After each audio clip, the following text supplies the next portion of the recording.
morning all. I will be reading the rules in English. The competition will be held in English, Hindi and Marathi. The contestants should mention their participant code and their topic before commencing their speech. The junior group shall be allotted time 6 minutes for speech and warning bell will be given after completion of 5 minutes. Contestants should not refer to any notes, paper or reference material while speaking. If a contestant is found referring to any such material, they will be debarred from the competition. Contestant must not behave in any manner disruptive to the contestant delivering their speech. Decision made by the judges will be final and binding. Contestants are expected to obey all other rules as specified by the organizers from time to time. Contestants should be present for the valedictorian program on the 8th of January at 3:30 p.m. अब मैं हिंदी में नियम पढ़ूंगी। प्रतिभागी मराठी, हिंदी और अंग्रेजी में से किसी भी एक भाषा में अपना वक्तव्य प्रस्तुत कर सकते हैं। भाषण शुरू होने से पहले प्रत्येक सहभागी को अपना सहभागी अनुक्रमांक और चुने हुए विषय को स्पष्ट रूप से बताना होगा। सहभागी को 6 मिनट का और 5 मिनट की समाप्ति पर सूचना दी जाएगी। प्रतिभागी भाषण के दौरान संदर्भ के लिए किसी भी प्रकार की सामग्री अपने पास नहीं रख सकते। यदि भाषण के दौरान वे ऐसी किसी भी सामग्री की मदद लेते हैं तो उन्हें तुरंत प्रतियोगिता से बाहर किया जाएगा। अन्य प्रतिभागियों द्वारा ऐसा कोई व्यवहार नहीं किया जाना चाहिए जिससे बोलते प्रतिभागी के प्रदर्शन में बाधा आए। परीक्षकों का निर्णय अंतिम और बंधनकारक होगा। उपरोक्त नियमों के अतिरिक्त आयोजकों द्वारा समय समय पर दिए गए निर्देशों का पालन करें। प्रतिभागियों से निवेदन है कि वे 8 जनवरी को शाम 3:30 बजे समापन कार्यक्रम में उपस्थित रहें।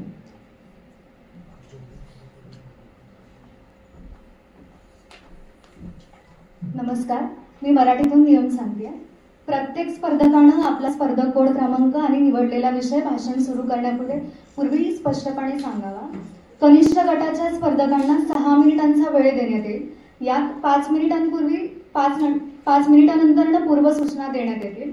स्पर्धकांनी भाषणाचा कोणताही कागद, चिठ्ठी आणि संदर्भासाठी अन्य कोणताही मजकूर सोबत बाळगू नये। अशा प्रकारचा मजकूर भाषणादरम्यान स्पर्धकाकडे आढळल्यास त्याला अथवा तिला स्पर्धेतून बाद करण्यात येईल। करत असलेल्या स्पर्धकाला व्यत्यय येईल अशा प्रकारचं कोणतंही वर्णन इतर स्पर्धकांनी करू नये। परीक्षकांचा निर्णय हा अंतिम आणि बंधनकारक आहे। उपरोक्त नियमांव्यतिरिक्त संयोजकांनी वेळोवेळी केलेल्या सूचनांचं पालन करणं हे अपेक्षित आहे। सर्व स्पर्धकांनी 8 जानेवारीला 3:30 वाजता बक्षीस वितरण समारंभासाठी त्यानंतर आपण लगेच स्पर्धेला सुरुवात करूया। कोड क्रमांक 9 आणि 14 हे सगळ्यात सुरुवातीला आपलं स्पर्धा नेण्यास वरती येतील ड्यू टू काही कारणास्तव। थँक्यू।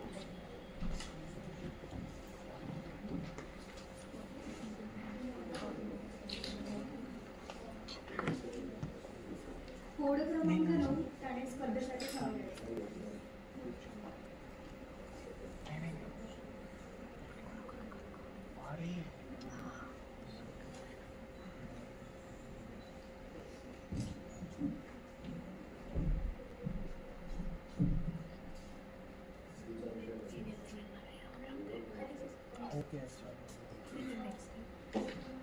कोड क्रमांक सांगा फक्त तुमचा। कोड क्रमांक विजिबल असेल असं सांगितलं। कोड क्रमांक 9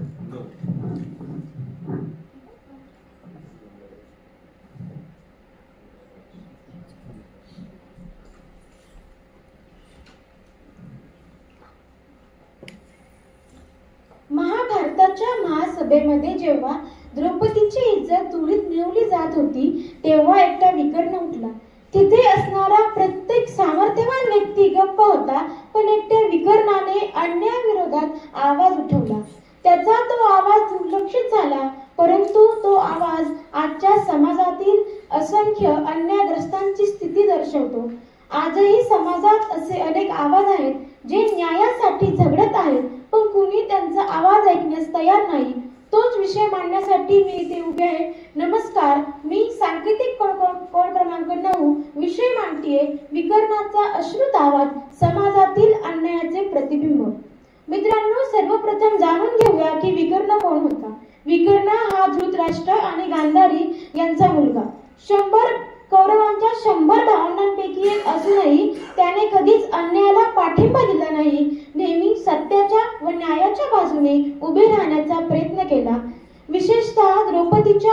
करण्याच्या प्रसंगी त्याने कौरवांच्या अन्यायाविरोधात आवाज उठवला. त्याचा तो आवाज अश्रुत राहिला, परंतु तो आजच्या समाजातील असंख्य अन्यायग्रस्तांची स्थिती दर्शवतो. विकर्णाचा आवाज अश्रुत का राहिला? कारण तो अशा व्यवस्थेविरोधात उभा होता जी ताकदवान आणि प्रभावशाली व्यक्तींच्या नियंत्रणाखाली होती.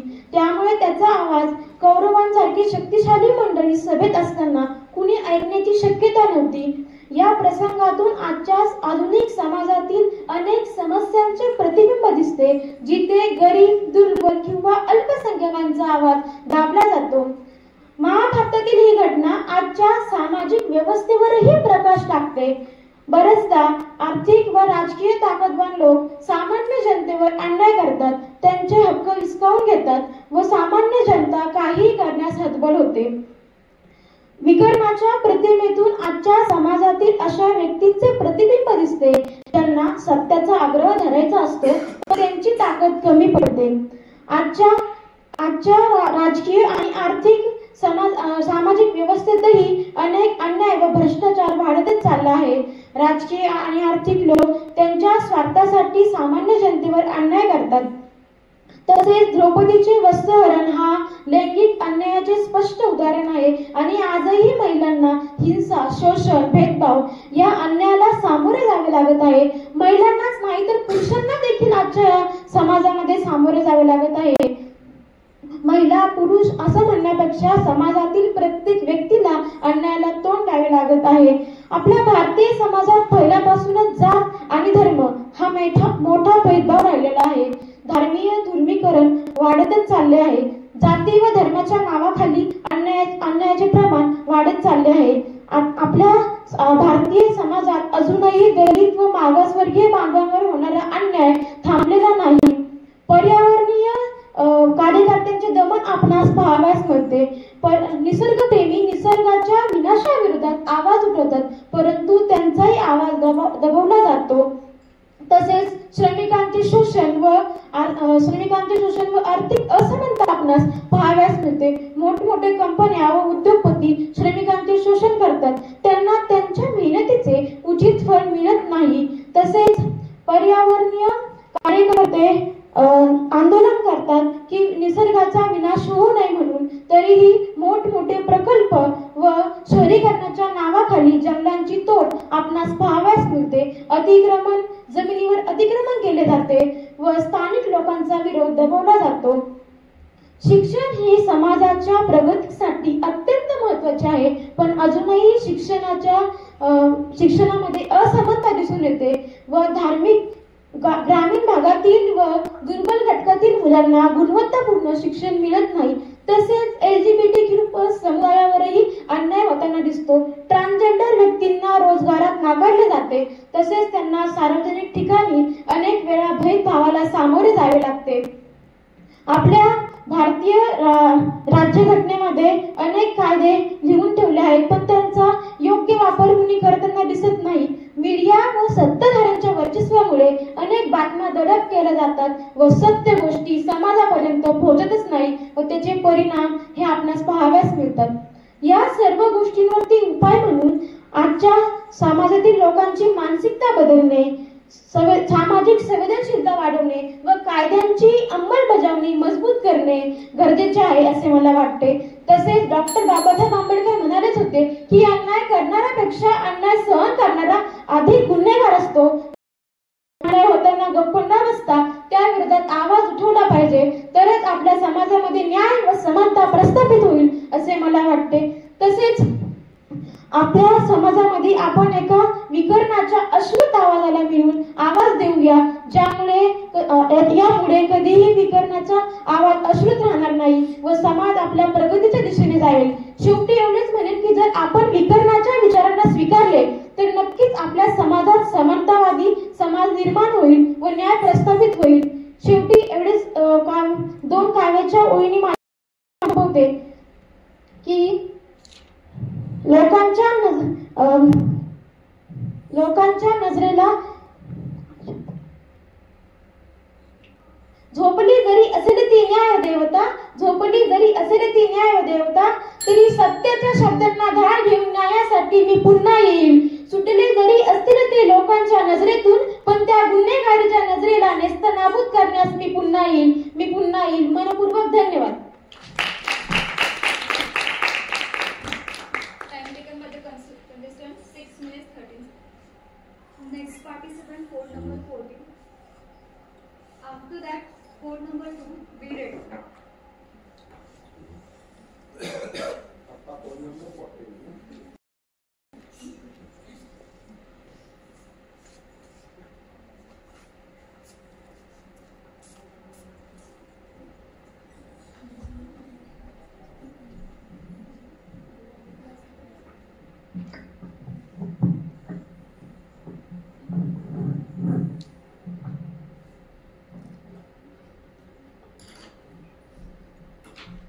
नमस्कार मित्रांनो, सांकेतिक कोड क्रमांक 14 मी तुमच्यासमोर विषय घेऊन आली आहे. थोडा उजेड ज्याला मागवयास गेलो तो सूर्यही थोडा लाचार निघाला. तर थोडा उजेड ज्याला मागवायला गेलो तो सूर्यही थोडा लाचार निघाला. हे वचन खूप अर्थपूर्ण आहे. आपण आपल्या आयुष्यात जीवनात साहस, आशा, प्रयत्न इत्यादी गोष्टी मिळवत असतो. तर आपल्या आयुष्यात जगणे, आयुष्यात आपल्या उजेड मिळवणे खूप महत्वाचे आहे. तर उजेड मिळवण्यासाठी खूप मेहनत करावी लागते, मेहनत, धैर्य. तर जीवनात कोणतीही गोष्ट सहज मिळत नाही. यामधून आपल्याला एक गोष्ट लक्षात येते की जीवनात सहज मिळत नाही, त्यासाठी मेहनत, धैर्य, पराक्रम, संयम याची आवश्यकता असते. कोणत्याही गोष्टी यातून आपल्याला प्रेरणा मिळते की आपण त्या ध्येयाच्या मागे धावण्याकरिता प्रेरित होतो. यातून प्रेरणा मिळते की प्रयत्नांना थांबू नये. जीवनात उजेड मिळवण्यासाठी खूप संघर्ष करावा लागतो. जीवनात प्रत्येक गोष्ट ही कष्टानेच मिळवता येते. तर जीवनातील उजेड हा संघर्ष केल्यानेच मिळतो. मित्रांनो, जीवनात सूर्यापेक्षा तेजस्वी, सर्वशक्तिमान दुसरे कोणीच नाही. केवळ सूर्यच असाच आहे ज्याने आपल्याला प्रेरणा मिळते. असा सूर्य आपल्या महाराष्ट्रात घडून गेला, ज्याने केवळ माणुसकी म्हणून नाही तर सर्व समभाव या तत्वाचा स्वीकार करून सर्वांना यशाची प्रेरणा दिली. असं सूर्य म्हणजे डॉक्टर बाबासाहेब आंबेडकर यांनी केवळ समाजाला मदत म्हणून नाही तर सर्व समभाव या तत्वाचा स्वीकार करून सर्वांना यशाची प्रेरणा दिली. ज्या समाजाला अभ्यासाचा म्हणजेच समाजशास्त्र आणि अर्थशास्त्र याचा गोडवा लागावा म्हणून त्यांनी एक यशाची वाट निर्माण करून दिली. त्यांनी सर्व मानव जातींना आपला स्वतःचा अधिकार दिला. आपली वैयक्तिक शक्ती एकत्रित केली की सर्व उद्दिष्ट पूर्ण होतात. असा उद्देश त्यांनी केला. तर आपल्या थोडा उजेड ज्याला मागवायला गेलो तो सूर्यही थोडा लाचार निघाला. त्याच्या लाचारीत एक दडलेलं होतं की मी हारलो नाही, मी थकलो आहे. आता तो उजेड पूर्ण नेण्यासाठी आता तुम्हीच सहकार्य करा, असा तो सांगतो. तर डॉक्टर बाबासाहेब आंबेडकर यांनी केवळ समाजासाठीच नाही म्हणजे माणुसकी म्हणून नाही तर सर्व समभाव याचा अर्थ करून सर्वांना प्रेरणा दिली. तर त्यांचे हे उपकार आपण फेडू शकणार नाही. पण थोडासा उजेड ज्याला मागवायला गेलो हे वाक्यप्रचार हे जर अर्थ आहे, जर सूर्य लाचार होत चालला आहे, याला चारच कारणीभूत आहेत. पर्यावरण बदल, हवामान बदल आणि अवकाशातील धूळ. तर वायू प्रदूषण, तर औपचारिक वायू प्रदूषण, औद्योगिक वायू प्रदूषण आणि पर्यावरणीय बदल. तर अनेक जंगलतोड किंवा आपण माणसाच्या पूर्व अनेक कृतींमुळे पर्यावरणीय बदल होत असते. यामुळे सूर्याची किरणे पृथ्वीवर पोहोचण्यास कमी होतात. तसेच हवामान बदल, वातावरणात वेगवेगळ्या पद्धतीने हवामान बदल होतो. त्यामुळे आर्द्रतेचे प्रमाण वाढते आणि ढगांची निर्मिती होते आणि ढगांमुळे सूर्याची किरणे पृथ्वीवरपर्यंत पोहोचवण्यास म्हणजे सूर्यापर्यंत कमी प्रमाणात पोहोचतात. तसेच अवकाशातील बदल आणि धुलीकणांच्या धुलींमुळेही सूर्याची किरणे पृथ्वीवर कमी प्रमाणात पडतात. एकदा अशी वेळ येते की आपल्या आयुष्यातील संपूर्ण गोष्टी नष्ट होतात आणि उरतो तो फक्त काळोख. मग त्या काळोखातून बाहेर जाण्याचा मार्ग मात्र एकच तारा देत असतो आणि तोच तारा आपल्या जीवनातील सर्व काही असतो. मात्र आत्ताची परिस्थिती अशी राहिली नाही. पूर्वी तारा होता पण त्या ताऱ्याचा स्वीकार करायला कोणी मानत नव्हते आणि आता तारा नाही तर सर्व त्याच्या शोधात इतके घेऊन गेले आहेत की आता पाहिलं तर आपण ज्याच्याकडे जाऊ लागला आहे. एवढे बोलून मी माझे भाषण धन्यवाद. Time taken by the contestant 3 minutes 47 seconds. Next participant, code number 2. After that, code number 4, be ready.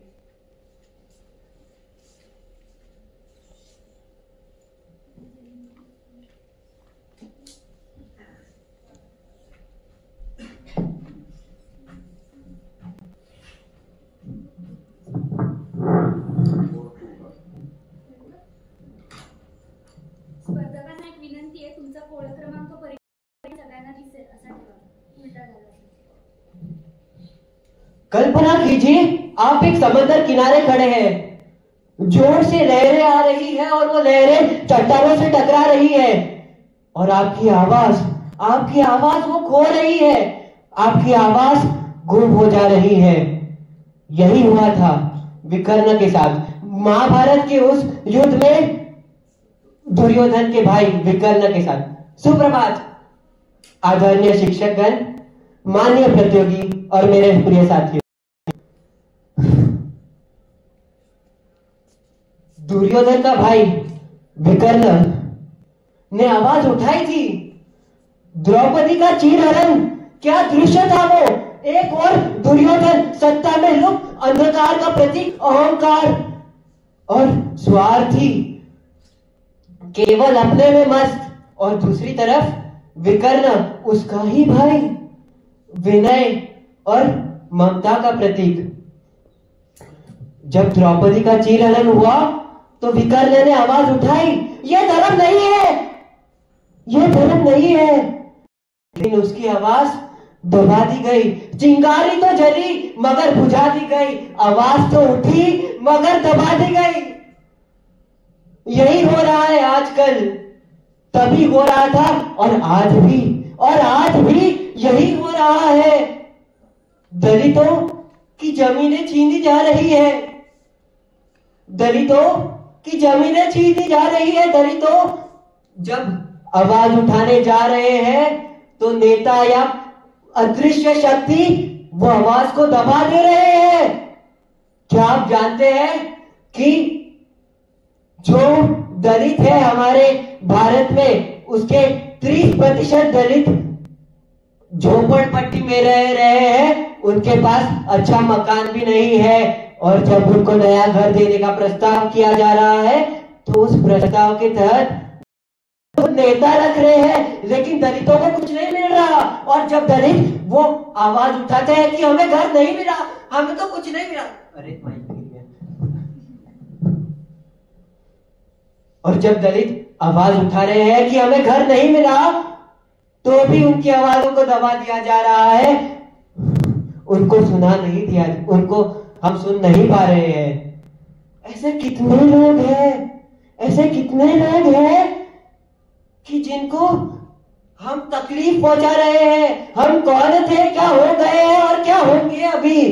आओ विचारे आज मिलकर ये समस्याएं सभी, यद्यपि इतिहास अपना अधूरा है नहीं, हम कौन थे यह ज्ञान तो फिर भी अधूरा है नहीं।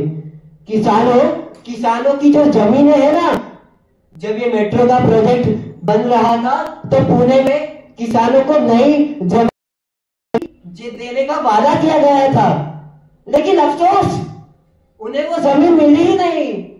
सिर्फ पेपर पर वो जमीन दी गई, लेकिन किसे? वो तो नेता को दी गई, वो नेता जिसके पास पहले से बहुत जमीनें पड़ी थी। जब उन्होंने आवाज उठाई तो वो दबा दी गई, क्योंकि वो अकेले थे।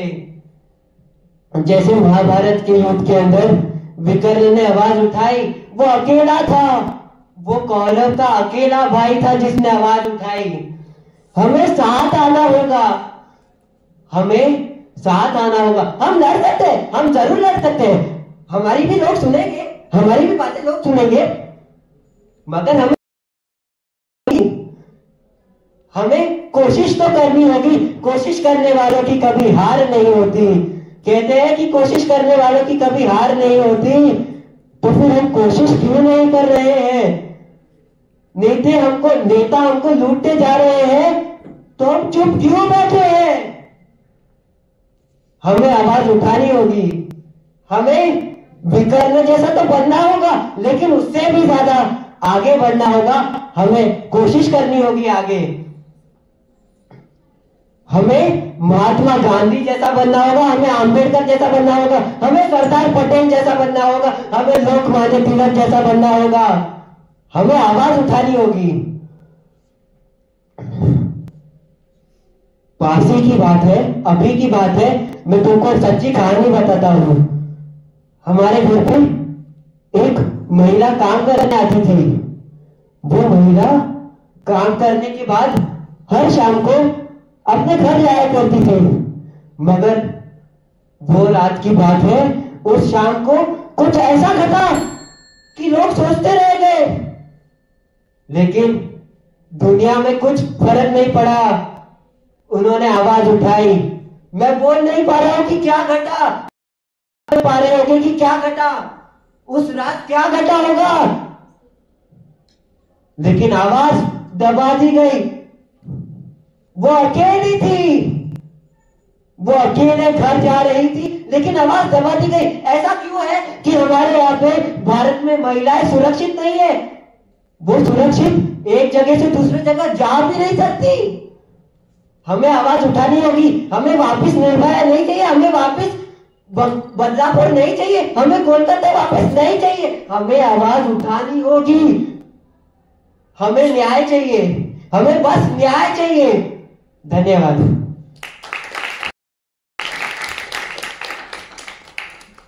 Time taken by the contestant 5 minutes 54 seconds. 54. Next participant, code number 4. Instruction for the participant. You can collect your certificate after your speech from the backside of the hall. After that, code number 5 will be ready.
Code क्रमांक 4. नमस्कार उपस्थित शिक्षक, प्रमुख आणि माझ्या प्रिय मित्रांनो. माझा विषय जीवनातील संघर्ष, अपेक्षा आणि वास्तव यांबद्दल आहे. त्या ओळी आहेत, थोडा उजेड ज्याला मागावयास गेलो तो सूर्यही जरासा लाचार पाहिला मी. ही ओळ किती साधी वाटते, पण त्यामागे एक खोल अर्थ दडलेला आहे. आपल्याला प्रत्येकालाच आयुष्यात कधी ना कधी अंधाराचा सामना करावा लागतो. मग तो अंधार म्हणजे केवळ बाह्य परिस्थिती नसून आपल्या मनातील अस्वस्थता, भीती, अपयश आणि दुःखाचा गडद काळोख. आयुष्य हे ऊन सावलीचं खेळ, पण जीवनातील दुःखाला न घाबरता न डगमगता आपण सामोरे गेले पाहिजे. कारण का जीवनातील दुःखच आपल्याला खूप काही शिकवून जाते. दुःखाचा सामोरं जात असताना आपल्याला आपल्यातील अनेक क्षमतांची अनुभूती येऊन त्याच्यावर मात करणे, समायोजन करणे, नवीन पर्याय शोधणे आणि आपण दुःख पेलायला शिकतो. जसे कवी नारायण सुर्वे यांनी म्हटले आहे, 2 दिवस दुःखात गेले, 2 दिवस वाट पाण्यात गेले. हिशोब करतो आहे किती राहिले डोईवर उन्हाळे. शेकडो वेळा चंद्र आला, फुलले तारे, पण भाकरीचा चंद्र शोधण्याचा जिंदगी बर्बाद झाली. रोज तेच दुःख, रोज नवी समस्या, रोजचा तोच संघर्ष, पण जीवन जगण्याचा कविता आशावाद मात्र प्रचंड आहे. कविता आशावाद मात्र प्रचंड आहे. माणसात जरी संयम आणि अपेक्षा जरी कमी असल्या तरी आशा मात्र खूप असते. याच आशेच्या जोरावर माणसाने प्रत्येक काम यशस्वीपणे पार पाडले आहे. आपण स्वतः स्वतःला सक्षम बनवू शकतो, स्वतः स्वतःची मदत करू शकतो. आणि असं जर केलं तर आपल्या लक्षात येते की आकाशाला कितीही मोठी पोकळी असली तरी आपण स्वतः स्वतःचे मार्ग कोणाचाही आधार न घेता सततच्या प्रयत्नांनी शोधला तर तोही मिळतोच. आयुष्य म्हणले की चढ उतार हा येतोच. मग आपण या क्षणी कोणाची तरी मदत मागतो. आपण एका आशेच्या किरणासाठी झगडत असतो. आपण विचार करतो की कोणीतरी आपली काहीतरी मदत करेल. पण या क्षणी आपल्याला जाणवतं की आपण ज्याच्याकडून उजेड मागायला गेलो तो सुद्धा लाचार आहे. तो स्वतःच्या संघर्षांमध्ये गुरफटला आहे. म्हणून या अंधाराला दोष देण्याऐवजी एक लहानसा दिवा पेटवावा. हा लहानसा दिवा म्हणजे शब्द. शब्द माणसाच्या जीवनातील आकांत शमवतात. अशी एखादी परिस्थिती किंवा आठवण आगीसारखी आपल्या अंगावर धाव घेते तेव्हा त्या होरपाळणाऱ्या आगीचा हल्ला शब्द आपल्या अंगावर झेलतात आणि हल्ल्यावर प्रतिहल्ला करण्याचे सामर्थ्य शब्दच बहाल करतात. म्हणून शब्द तासून घ्यावे. आत्म्याची साथ असते तो संवाद. म्हणून कवी कल्याण इनामदार यांनी म्हणले आहे, एखाद्याची धुसफूस सुद्धा हवी हवीची छान, प्रत्येकाला अर्थ वेगळा सुखदुःखाचे भान. म्हटले अंतर रेगांचे छप्पर, सुंदर सुंदर शब्दांचे सुंदर सुंदर घर. कानोकानी कुजबुजताना अंकुर मन कोवळा, वाट मोकळी होऊन लागे कवितेचाही लळा. अवतीभवती झिरपत राही गाणे काळीजभर, सुंदर सुंदर शब्दांचे सुंदर सुंदर घर. लाचार लाचारी म्हणजे नक्की काय हो? खरे लाचार तर आपण तेव्हा होतो जेव्हा आई वडील यांच्या स्पर्शातून जाणवणाऱ्या मायेचं वात्सल्याचं उबदार घर आर्थिक हव्यासाच्या बुलडोझर खाली भुईसपाट होतं आणि तिथं बांधला जातो नात्याचा एक ताजमहाल. इथे माणूस दिसत असतो पण जाणवत नाही. होठ हालत असतात पण साथ पोचत नाही. याची कारणे मात्र अनेक आहेत, पण मला जाणवणारं मुख्य कारण म्हणजे माणूस मिथ्या आणि सोनं सत्य. लक्षात ठेवा की पैसा हे साधन आहे, साध्य नव्हे. म्हणून वाटू लागतं की माणूस पोट भरण्यासाठी जगतोय की जगण्यासाठी पोट भरतोय. मला इतके सांगायचं आहे की हा सूर्य जो मार्गदर्शनाचा आणि आशेचा प्रतीक आहे, हा वास्तविक पाहता सूर्य हा लखलखता स्रोत, अनंत पसरलेल्या विश्वाला उजळून टाकण्याचा असलेला आहे. पण सूर्यालाही स्वतःच्या मर्यादा आहेत. त्याला सायंकाळी अस्ताला जावेच लागते. सूर्य अस्ताला गेल्यावर या पृथ्वीवरील जीवाचं काय होईल? या पृथ्वीवरील चराचरात सामारले जीवन अंधारात गिळून तर टाकणार नाही ना, असा विचार जर आपण करत राहिलो तर आपल्याला कोणीच मदत करू शकणार नाही. म्हणून या अंधाराला दोष देण्याऐवजी लहानसा दिवा पेटवावा. आणि एकदा का आपल्या मनातील सूर्य पुन्हा तेजस्वी झाला की कोणीच आपली मदत करू शकणार, कोणताही अंधार आपल्याला थांबवू शकणार नाही. लक्षात ठेवा की उजेड मागून मिळत नाही, तो निर्माण करावा लागतो आणि खरा सूर्य नेहमीच आपल्या पाठीशी असतो. धन्यवाद.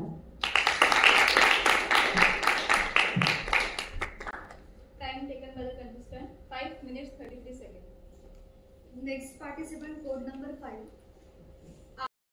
Number 6, be ready.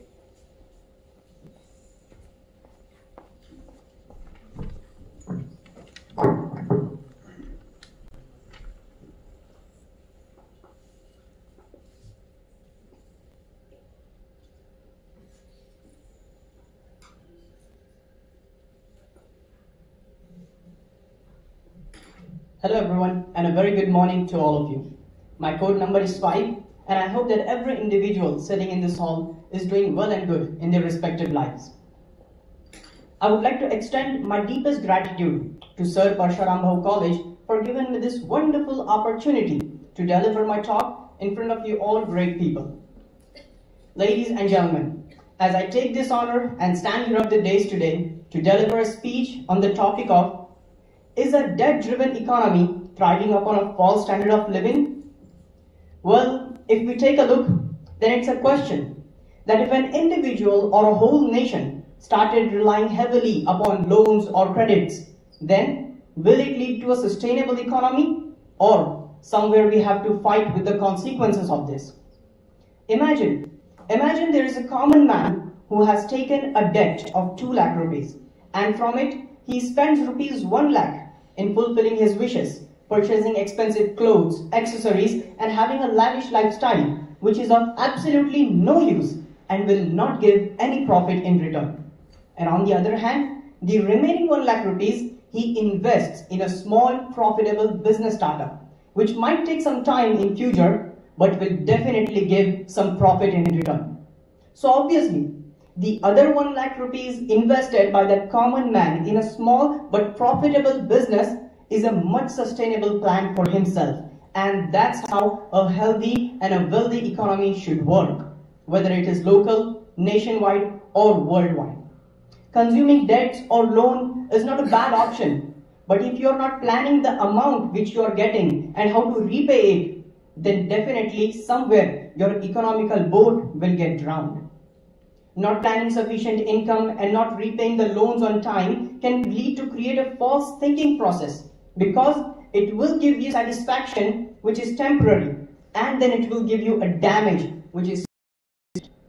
One of the most highly ranking countries in the world in terms of economy is Luxembourg, and their top secret key to grow their economy is that they create and provide opportunities to their banking and investment fund sectors, to their industrial sectors, to their small business startups, and for all profitable sectors, they give them a financial support.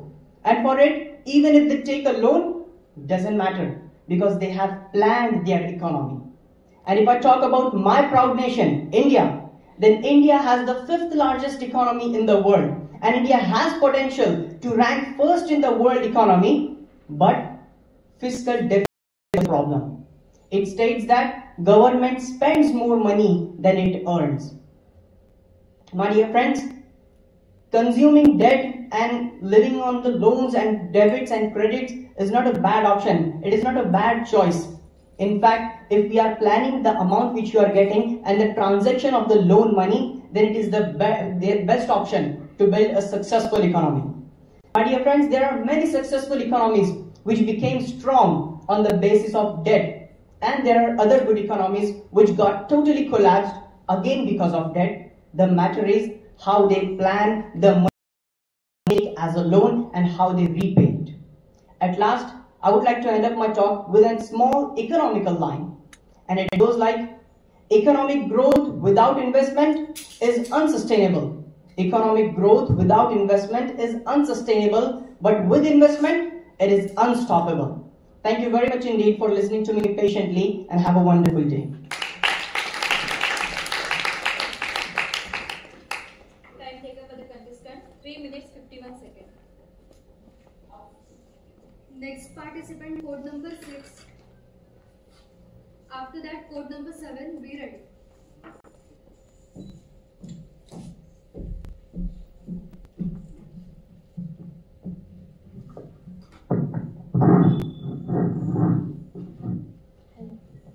Hello.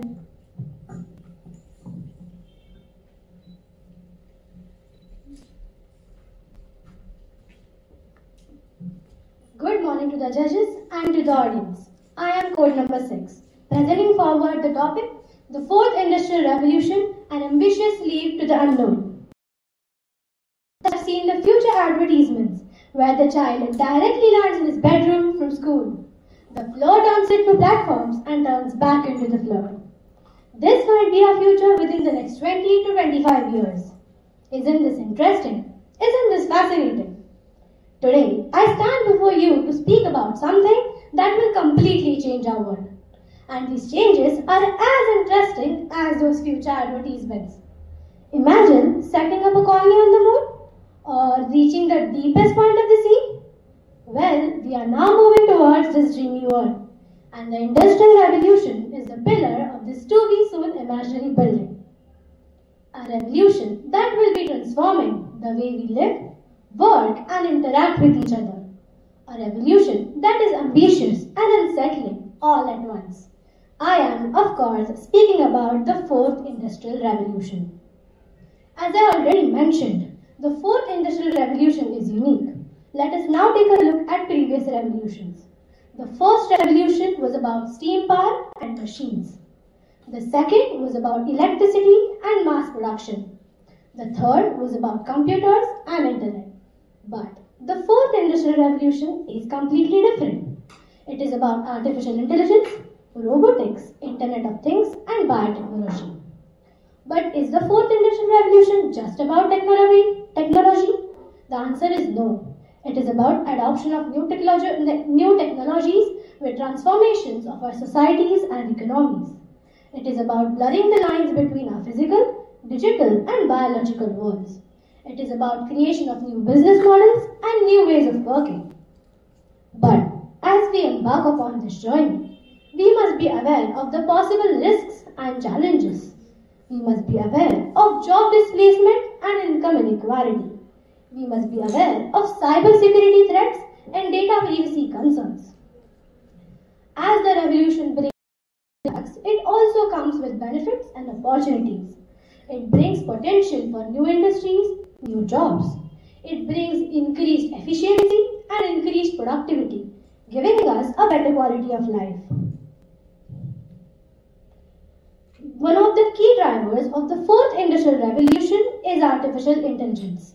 AI has the potential to automate many repetitive tasks, freeing up humans for more creative and high-value work. However, it also raises important questions of future job and job displacement. Few months ago, famous science writer Yuval Noah had an incident. I would like to share it with you all. AI project of ChatGPT-4 was in progress. AI was given the task to solve CAPTCHA. AI called one of his assistants and asked for help. The assistant questioned AI, "Are you a robot?" To which AI answered, "I am having problem with my eyes, so I need your help." This is the perfect glimpse of how AI is self-developing. AI didn't even hesitate to lie to complete the task. This is how machines are learning. So, what can we do to prepare ourselves for this revolution? Well, I have a solution for this. First, we need to invest in education and training. We must make sure that our children and our workers have the skills that they need to succeed in this new world. Second, we must invest in innovation and entrepreneurship. We must support our new industries, new jobs, and most importantly, create new opportunities. We must make sure that we support our startups and small businesses. And third, and most important, we must make sure that everyone benefits from this revolution and no one is left behind. We must make sure that we should create a safety net for those who lose their jobs meanwhile. We must also make sure that everyone has access to education, healthcare, and internet. However, to achieve this, we need to take collective action. We must come together to build a world that is equitable, sustainable, and just. In conclusion, the fourth industrial revolution is a reality that is already transforming our worlds. As the revolution brings a few setbacks, it also brings opportunities and benefits. So, let us come together to create a world that is bright, bold, and beautiful. A future that is driven by technology but guided by humanity. And finally, as Microsoft CEO said, the fourth industrial revolution is not just about technology, but how we use technology to create a better world for ourselves. Thank you so much. Time taken by the contestant 5 minutes 10 seconds. Next participant, code number 7.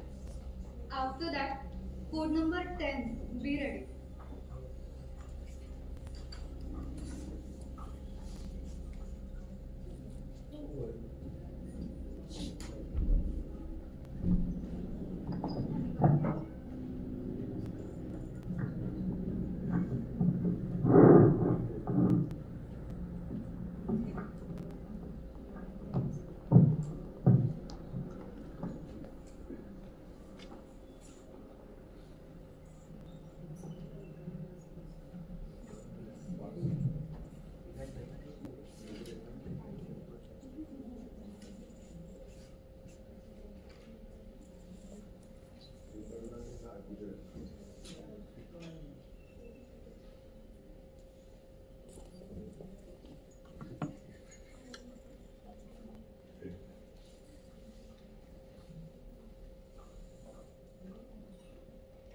नमस्कार, मी code क्रमांक 6 आणि माझा विषय आहे आवाज येतोय ना माझा? हा, म्हणजे मी समजू शकतो की माझा आवाज तरी अश्रुत नाहीये, तुम्ही ऐकताय. सॉरी, कोड क्रमांक 6. आवाज येतोय ना, म्हणजे मी समजू शकतो की माझा तरी आवाज अश्रुत नाहीये, तुम्ही ऐकताय. मी हा विषय तुम्हाला समजलंच असेल, विकरणाचा अश्रुत आवाज समाजातील अन्यायाचे प्रतिबिंब. आता जर पुराणातच जायचं म्हटलं तर विकर्ण म्हणजे कोण? विकर्ण म्हणजे कौरवातील एक. महाभारतात जर आपण बघितलं तर कौरव यांना अधर्मी अन्यायी ठरवलं गेलेलं आहे आणि पांडव हे धर्मरक्षक म्हटले गेलेले. पण हा कौरवांना एक अपराध आहे आणि तो म्हणजे विकर्ण. तुम्हाला तो द्रौपदीचा वस्त्रहरणाचा प्रसंग आठवतो का? तेव्हा एकटा विकर्णच होता ज्याने अन्यायाविरुद्ध आवाज उठवला. पण आता तसं दिसतंय आपल्याला. वाचला ना विकर्णाचा अश्रुत आवाज, तेव्हा मलाच प्रश्न पडला की विकर्णाचा आवाज खरंच अश्रुत आहे का हो, का आपणच लक्षपूर्वक त्याच्याकडे कानाडोळा करतोय आणि दुर्लक्ष करतोय? तेच मला समजलं नाही. आणि विकर्णाचा आवाज दाबलाही गेलेला असू शकतो ना हो, हेही तितकंच सत्य आहे. मला या विषयावरतीच विचार करताना कवितेच्या ओळी आठवल्या. बालकविता आहे पण खूप काही सांगून जाते. आई आई आई आई सांग सांग सांग, पाण्यात मासे पोहतात का, डोळ्यातून अश्रू वाहतात का. पहा, याच्यातून खूप काही शिकण्यासारखं आहे. याच्यात मासा पाण्यात राहतो, त्यामुळे मासा जरी रडला तरी त्या समुद्राच्या पाण्यामुळे त्याचे अश्रू दिसणार नाही. आणि हीच परिस्थिती आज विकर्णाची झाली आहे. विकर्ण या माणसांच्या गर्दीत हरवून गेलाय, पण त्याने जरी आवाज उठवला तरी त्या माणसांच्या गर्दीमुळे तो आवाज अश्रुत ठरतोय, तो आवाज ऐकला जात नाहीये किंवा तो आवाज दाबला जातोय. असंही सांगावंसं वाटतं की विकर्णाचा आवाज अश्रुत म्हणजेच तो न ऐकलेला पण आहे, पण तो अश्रूंमध्ये गढलेला सुद्धा आहे, आसवांनी भरलेला सुद्धा आहे. कारण त्याच्यात आपल्या भगिनी निर्भया असू दे किंवा डॉक्टर मौमिता देवनाथ असू दे, यांचे अश्रू तिथे त्या अन्यायात आलेले आहेत. पुढे सांगायचं म्हटलं तर याची अजून खूप उदाहरणं आहेत तो समाजात आपल्याला दिसतात. ती श्री गणेशा करायचा झाला तर श्री गौरी सावंत पासूनच करूयात ना. श्री गौरी सावंत म्हणजे तृतीय पंथांविरुद्ध अन्याय, त्यांच्यावर जो अन्याय होतो त्यांच्यावरती आवाज उठवणाऱ्या त्या तृतीय पंथी आहेत. त्यांनी सांगितलं की हो ठीक आहे, तृतीय पंथींची लग्न होत नसतील काही कारणांमुळे, ठीक आहे, पण त्यांना नोकरी तरी द्या, त्यांना नोकरी तरी द्या, म्हणजे ते उदरनिर्वाह करू शकतील. कारण आपणच म्हणतो तृतीय पंथी सिग्नलवरती भीक मागतात. अहो, आपल्यासाठी ती भीक आहे, त्यांच्यासाठी ती माधुकरी आहे. आणि ते सुद्धा जर आपल्याला बंद करायचं असेल तर तुम्ही त्यांना नोकऱ्या द्या. पण हा त्यांचा आवाज अश्रुतच राहिला. त्या जेव्हा 2014 साली सुप्रीम कोर्टात पेटिशनर झाल्या तेव्हा कुठे तृतीय पंथीयांना नोकऱ्या मिळत गेल्या, तेव्हा कुठे आपल्याला भारताला तृतीयपंथी शिक्षक मिळाले, तृतीयपंथी पोलीस निरीक्षक मिळाले. दुसरं उदाहरण घ्यायचं झालं तर फिलिपिन्स देशाचं. फिलिपिन्समध्ये 2020 साली मानवी हक्कांचं उल्लंघन झालं म्हणून ती जनता रस्त्यावरती आली होती. त्यांनी हातात फलक घेऊन आंदोलनं केली की आमच्या मानवी हक्कांचं रक्षा करा. पण काय झालं, 8 मे 2024च्या रिपोर्टनुसार देखील तो प्रश्न अजून अनुत्तरितच आहे. काय झालं, 4 वर्ष त्यांचा आवाज अश्रुतच राहिला का मुद्दामून त्यांच्याकडे जाणीवपूर्वक लक्ष दिलं गेलं नाही. अजून एक उदाहरण द्यायचं झालं तर ते आहे अगदी सुप्रसिद्ध उदाहरण सौ चॅटर्जी विरुद्ध नॉर्वे देशाचं. सौ चॅटर्जी हे भारतीय कुटुंब, भारतीय जोडपं, पती पत्नी आणि त्यांची 2 मुलं ते नॉर्वेच्या देशात जाऊन राहिले आणि ती आपली साधी भोळी माय आपल्या मुलांना भारतीय संस्कारांनी वाढवत होती. पण तिथे नॉर्वे देशात तसं चालत नव्हतं. मुलांना हाताने घास भरवणं, मुलांना कुशीत घेऊन अंगाई गाऊन झोपवणं हे तिथे चालत नव्हतं. आणि फक्त संस्कृतीच्या फरकामुळे तिच्यापासून तिची मुलं काढण्यात आली. ती केस तब्बल 1 वर्ष चालली आणि त्या माईचा आवाज 1 वर्ष अश्रुत करावा. नॉर्वेच्या सरकारने तिचा आवाज ऐकू नये. मग तिच्यासाठी विकर्ण बनवून आले ते म्हणजे तेव्हाचे परराष्ट्र मंत्री SM कृष्णा. त्यांनी याच्यात दखल घातली आणि मग तेव्हा कुठे त्या प्रश्नाचा सुवर्णमध्य निघाला आणि तो प्रश्न कुठेतरी मिटला गेला असं आपण म्हणू शकतो. अफगाणिस्तानात पण हे उदाहरण आहे. अफगाणिस्तानामध्ये देखील महिलांना आता बोलायला बंदी केलेली आहे. पत्रकार जेव्हा त्यांच्याशी बोलायला जातात तेव्हा त्यांनी धड बोलू शकत नाही. मग पत्रकार हा समाजातील अन्याय लोकांना तो आवाज पोहोचवण्याचा प्रयत्न तुरुंगात टाकलं जातं. म्हणजेच काय, शेवटी एवढंच म्हणावंच वाटतं की विकरणाचा आवाज अश्रुत ठरू देऊ नका. तुम्ही आणि मी मिळून विकरणाचा आवाज होऊया आणि विकरणाच्या आवाजाला ओ द्यायला जाऊयात. जसं द्रौपदीच्या वस्त्रहरणाच्या वेळी श्रीकृष्ण तिच्या हाकेला ओ देऊन धावला, तसं त्या विकरणाच्या आवाजाला आपणही ओ देऊन धावूयात आणि जमलं तर आयुष्यात कुणाचा तरी विकरण व्हा, अन्यायाविरुद्ध आवाज उठवा. धन्यवाद. Time taken by the contestant 5 minutes 45 seconds. Next participant, code number 10. After that, code number 11, be ready.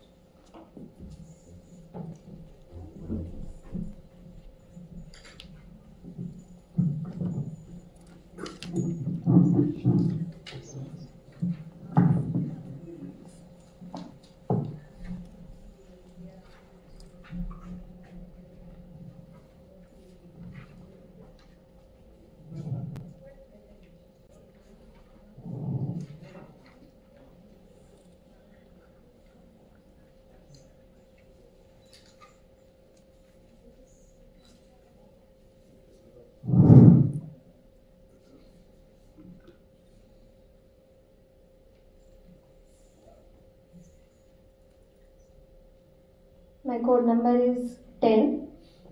Before I begin, I want you to imagine something. Our India, a nation that is home to billionaires living in towering skyscrapers surrounded by glittering lights and endless luxury. Yet, a few kilometers away, there are slums where families struggle for their next meal, where children struggle with education, where youth struggles for employment, and every individual confronts immense issues. Sounds unfair, doesn't it? India, a land which is rich in culture, diversity, and progress, which is often celebrated for its unity amidst diversity. Yet, beneath these vibrant surfaces lies a harsh reality. Poverty, corruption, threats to women's security are some injustices which persist, which are often left unnoticed. People hesitate to raise their voice, believing that their efforts won't matter, and this is when I remember an infamous story from the epic of Mahabharata. In the grand court of Hastinapur, when Draupadi, the beloved wife of the Pandavas, who was put to stake then lost, she was dragged to the assembly by being grabbed by her hair. She was disrobed and dishonored by Dushasan. Duryodhan, driven in his pride, asked her to sit on his lap and degraded her, and there her husbands, the Pandavas, bound by Dharma, stood helpless. Despite the presence of elders, great warriors, the righteous and courageous, they remained silent, unwilling to interrupt. In a hall full of silent spectators, only one voice rose. One voice who dared the atrocity. One strong voice of Vikarna's. One of Duryodhan's brothers, the only brother with a sense of justice and moral courage, who opposed the injustice, who questioned the injustice, and he also told the Kauravas, he cautioned the Kauravas about the trouble they were inviting by dishonoring Draupadi. And indeed, his words fell on deaf ears who were silenced by tradition, complicity, and power. This story is from the past, yet it is a mirror of today's societal injustices. I'm standing here to share my thoughts on the topic. Vikarna's unheard voice is a reflection of societal injustices.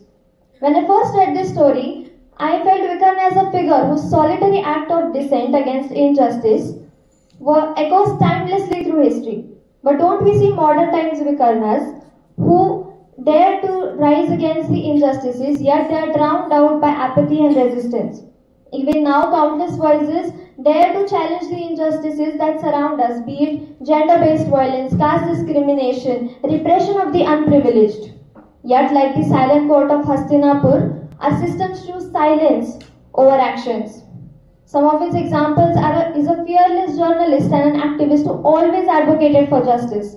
Gauri Lankesh. She wrote about many topics like press freedom, secularism. She exposed corruption and opposed discrimination. Her voice resonated with truth and yet it met with bullets. In 2017, her assassination was not just an attack on her life, but an attempt to silence the voice of truth in our country. Similarly, a tribal rights activist, Father Stan Swamy, who worked tirelessly for the rights of Adivasis, was imprisoned under harsh charges, denied of basic medical care which led to his death in the custody, reflecting the cost of standing up for justice. I didn't question my decision, that's why I could do it for 16 years, says Iron Sharmila, also known as the Iron Lady of Manipur, who protested for 16 years against the Armed Forces Special Powers Act in Manipur. Her hunger strike was just a demand of peace and justice, and yet she was repeatedly imprisoned. Societal apathy and institutional neglect reflects how even peaceful advocacy can be met with repression. These Vikarnas hold a mirror to the society, exposing its iniquities, and by doing this they threaten those in power. But the fear of rising against injustice is not just confined to India. It's a global issue seen starkly in places like Taliban-ruled Afghanistan, where women who are fighting against basic rights face severe repression, from being silenced to being punished. But what does this say about us as a society? Are we the silent in Singapore? Do we choose comfort over courage, convenience over confrontation? Vikarna's story challenges us to reflect on our roles. It asks us, when we witness injustice, will we stand up or will we just remain silent and let the voice be unheard and blend into the crowd? The question to this can be understood by education. Awareness and courage nurtured by education are essentials to confront the wrongs, even in the face of overwhelming opposition. Today we live in a digital world which gives us several platforms to raise our voice. Movements like #MeToo and #Black Lives Matters reflects how digital tools can ensure that every voice is noticed, unlike Vikarna's unheard voice. So together, let's take a pledge that we raise our voice against injustice, we protect those and ensure the voice of those who stand against injustice are heard. Let's resolve that we not become the silent court of Hastinapur, we let the Vikarnas be heard and understand that justice is not just a privilege but a right. Thank you. Time taken by the contestant, 5 minutes 55 seconds. Next participant, code number 11. After that, code number 12. Be ready.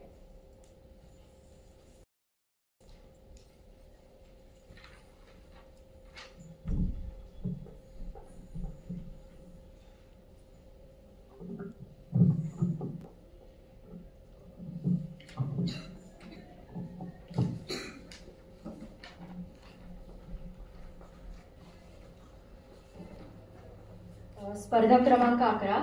विषय थोडा उजेड ज्याला मागावयास गेलो तो सूर्यही जरासा लाचार पाहिला मी. हिरण्यगर्भ समवर्तताग्रे भूतस्य जातः पतिरेका आसीत्. सदाधारः पृथ्वीं ध्यामुते मां कस्मै देवाय हविषा विधेम. वह था हिरण्यगर्भ सृष्टि से पहले विद्यमान, वही तो सारे भूत जात का स्वामी महा.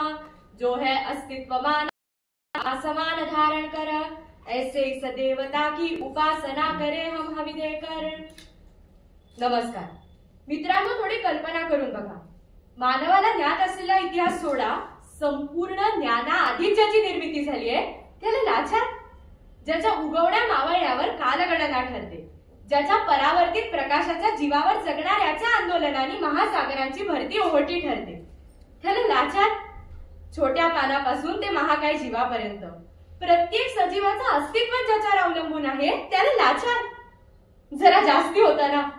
पण ते म्हणतात ना, जे ना देखे रवी ते देखे कवी. आता हे सूत्र मान्य केलं तर ही कवी कल्पना आपल्याला विचार करायला लावते.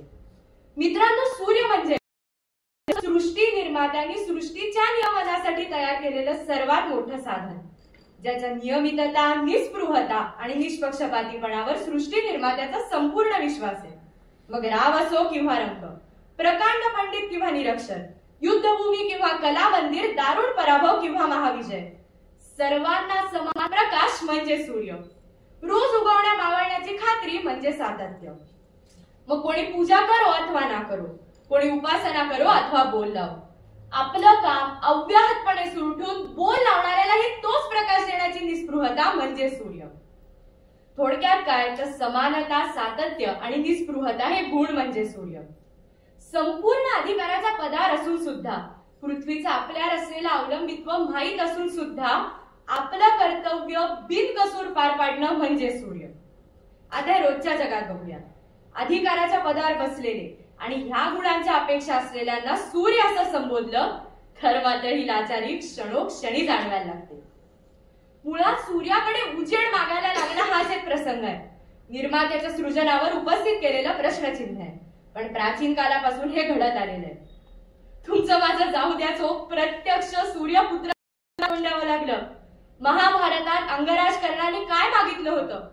एवढंच की भूमीत रुतलेला चाक काढू द्यात, मला रथारूढ होऊ द्यात. पण नाही. आता थोड्या पुढच्या काळातलं उदाहरण बघूयात. पैठणच्या त्या ज्ञानपीठाकडून त्या 5 भावंडांनी काय मागितलं होतं?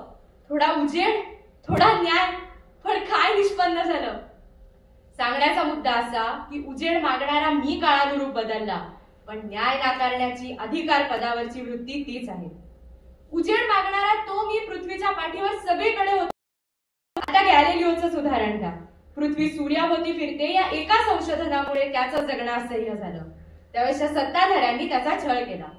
सत्तेसाठी, सत्ता पदासाठी लाचारी पत्करणाऱ्यांची शेकडो उदाहरणे आहेत. पण त्याहूनही कित्येक पटीने वेदनादायी आहे ती समाज सूर्यांची लाचारी.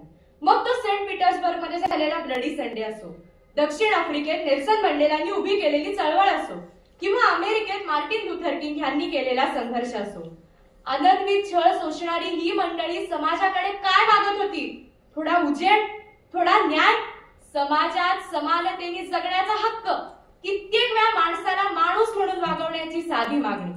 पण बहुतांश वेळा त्यावेळेच्या सत्ता सूर्यांनी कोणती ना कोणती लाचारी पत्करत त्यांची मागणी फेटाळून लावली. आता जरा आपल्या जवळची उदाहरणं बघूयात. आपल्या जवळ ह्याची शेकडो उदाहरणं आहेत. मीठ वापरण्यासाठी, एकाच तळ्यातून नदीतून पाणी पिण्यासाठी, शिक्षण हक्कासाठी, वेद ज्ञान ग्रहण करण्यासाठी, मंदिर उघडण्यासाठी, उघडलेल्या मंदिरात प्रवेश करण्यासाठी, लोकशाही वाचवण्यासाठी, नद्या वाचवण्यासाठी लोकांना आंदोलनं करावी लागली, उजेड मागून घ्यावा लागला. मग उजेड मागण्याची पद्धत वर्तमानातही सुरूच आहे. 51 लाख प्रलंबित खटल्याच्या रूपाने लोक न्याय मागतायत, उजेड मागतायत. जस्टिस डिनाय तत्व त्यांना लागू होत नाही का? बहुचर्चित पोर्श प्रकरणात काय झालं? 2 जीवांची किंमत 300 शब्दाच्या निबंधात. माझं वाक्य केवळ सत्ताधाऱ्यांना लागू नाही. 100-200 रुपयात आपलं अमूल्य मत विकणारा मतदार राजा लाचारच. व लोकप्रतिनिधींचे कमी होत जाणारे कामाचे तास, वाढत जाणारे भत्ते कर्तव्यात कमी पडल्याचंच उदाहरण आहे. न्याय नाकारणाऱ्या लाचार सूर्यांना मी आज एकच सांगते, उजेड मागणारा मी एका क्षणी चिडतो. त्याच्या लक्षात येतं की हा उजेड माझा हक्क आहे आणि मग उभी राहते एक क्रांती. अशी क्रांती जो इतिहास घडवते. ऋग्वेदातील नासदीय सुक्तात सूर्याच्या उत्पत्तीचं असंच वर्णन आहे. तमासीत तमसा गूढमग्रे प्रकेतम तुच्छेना भवपीतम यदासीत तमसस्तन्महिना जायते एकम. अर्थात सर्वत्र निराशा व अंधकार होता, तेव्हा आशेचं प्रतीक बनून सूर्याची उत्पत्ती झाली. निर्मात्याच्या ह्या सृजनावर आपण विश्वास ठेवूया. मित्रांनो, उद्याच्या दिवसाकडे आशेने बघूया. धन्यवाद.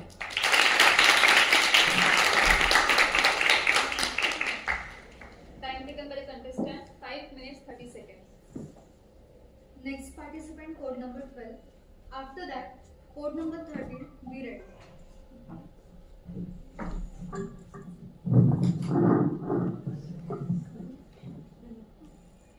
Good morning all. I am participant number 12 and my topic for today is the dynamic nature of Indian federalism and a smoldering chapter of state conflicts. The Article 1 of our constitution states India as a union of states. This means that each and every state of our country has some autonomy. This was made to ensure that the peoples of India, with their vastly different identities and cultures, were able to maintain a sense of uniqueness while still being part of a nation. Now, I would say this has been quite a success, but a few failures have managed to creep in. and these failures reveal a lot about our nation and its politics. So, as states make some decisions on their own on subjects like agriculture and water resources, there are bound to be some conflicts. For example, in case of water resources and rivers, so one state might decide to build a dam or a water project. Now this affects other states around it, and this results in an interstate conflict. One example of this is the Kaveri River conflict between the states of Tamil Nadu and Karnataka. Another common occurrence are territorial disputes. One very common example is the dispute between Karnataka over the territory of Belgaum. The interstate dispute I'd like to focus on today is the dispute between Punjab and Haryana over the union territory of Chandigarh. So, after partition, Lahore, the then capital of the Punjab region, was given over to Pakistan, and the government decided to build a new one. A planned city, the first of its kind in India, designed by the very famous architect Le Corbusier, known as Chandigarh, was built in Punjab. Chandigarh was intended as a symbol of modernity. It was designed as a hope that India could compete with the Western nations, that we were able to fight on the global stage. But now, unfortunately, it has become a symbol of how politics can manage to ruin a thing that is made for the good of the people. After Punjab was broken into 3 states during 1966, the states being modern-day Punjab, Haryana and Himachal Pradesh, there was a temporary arrangement that Chandigarh would serve as the capital of Punjab and Haryana for only a few years. After that, it would be given over to Punjab and Haryana would receive a new capital. But unfortunately, or for some reason, for one reason or another, this has never happened. Chandigarh became a union territory under the central government and has become a source of constant conflicts and bureaucracy for decades. Quite recently, in November, Haryana wanted to build a new Vidhan Sabha in the territory of Chandigarh. Now, they said that the old complex, which is divided between Punjab and Haryana, it was not enough for them. They even offered a land from Haryana to Chandigarh in exchange for land to build the Vidhan Sabha. But the government of Punjab, they didn't agree. They said that the entirety of Chandigarh belonged to them, as it was promised by the central government so many decades back. And this Vidhan Sabha, it never happened.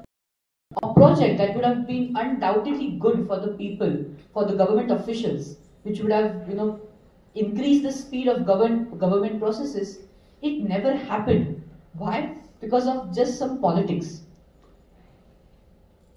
If you think about these interstate disputes, are they really that important if we consider the greater good of India? I believe, if all the politicians and bureaucrats, they put their minds to it, these issues would be solved in a matter of months, with the results being good for the majority of the people. But the politicians, they just make issues for temporary popularity, for clout, I say. So they chase short-term gains in elections and short-term popularity over the long-term progress of our country as a whole. And even though these issues may seem small, relatively small right now, these issues might develop into something very huge later on. In federalism, the states should cooperate with each other. There should be trust and, they should not be rivals. But because of such interstate conflicts, we see mistrust and suspicion between states. This damages the very fabric of Indian federalism. These issues also give rise to extreme regionalism, which further damages the unity of our country. That is why I believe we should combat these issues as soon as possible. We should make good policies and keep politics and short-term goals aside to get the results which are better for the majority. Thank you.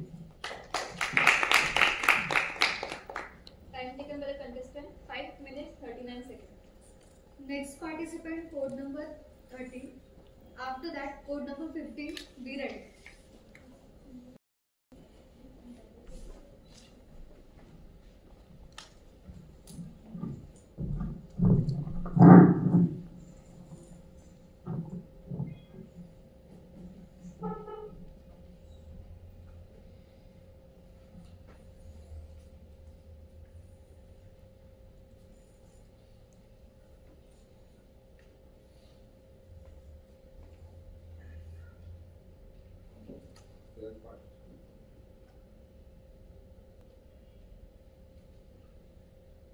Recently, we have all heard about the news of Manmohan Singh's demise. He was one of the Prime Ministers of India and a very notable finance minister. He was the one, his economic policies were responsible for removing India or saving India from drowning into the sea of debts. And this sea of debts is basically referred to as the debt-driven economy. All the economies which are in the sea of debts are referred to as the debt-driven economies. So basically, here I am, code number 13, to convey my thoughts about is debt-driven economy thriving upon a false standard of living. So we were in the drowning in the sea of debts, but do you think that we are completely removed from the sea of debts? Well, Manmohan Singh did bring us to the surface of the sea of debts, but we are still on the surface. We are not completely out of it. So we are taking debts. As of Union Budget 2024-25, we have our expenditure is about 48 lakh crores and our income is about 31 lakh crores. So we had to take 16 lakh crores of debt. But we are not completely debt driven because we are not completely dependent on the debts because our income is quite more than our debts.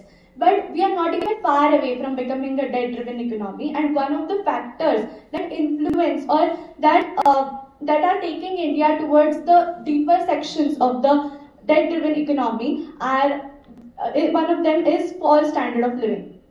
So basically, false standard of living refers to a better standard of living or a quality of life which is not based on our own capabilities but based on the loans we borrow.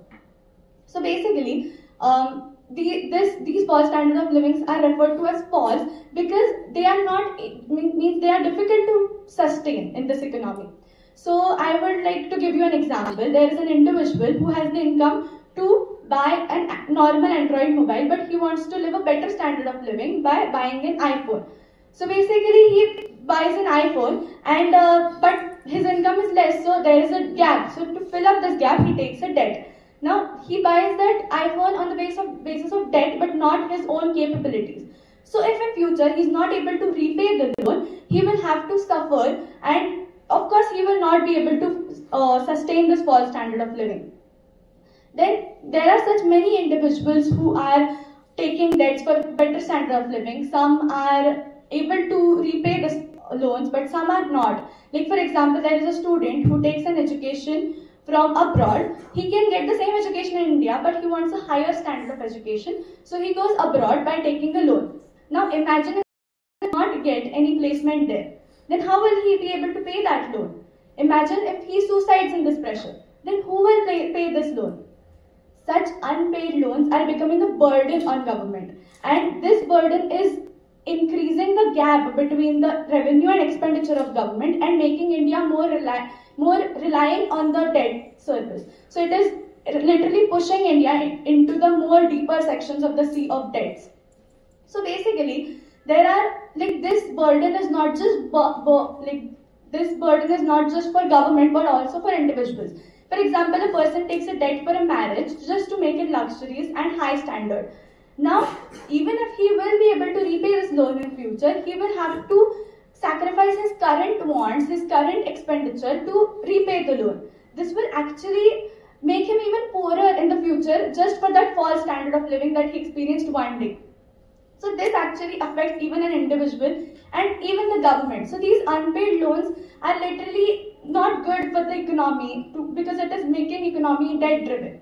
Now I'm not saying that taking debts is wrong. I'm trying to tell you that the purpose for which a debt is taken matters. The capacity on which you take the loan matters if you will to repay. Now I'd like to give you an example of a person who takes a loan for a house, and if he is able to repay that loan in future, then I think it is valid because this is a productive loan. He is creating a capital asset out of it and creating a sustainable standard of living, but not a false standard of living. Rather, this standard of living is profitable as the costs increase in the future.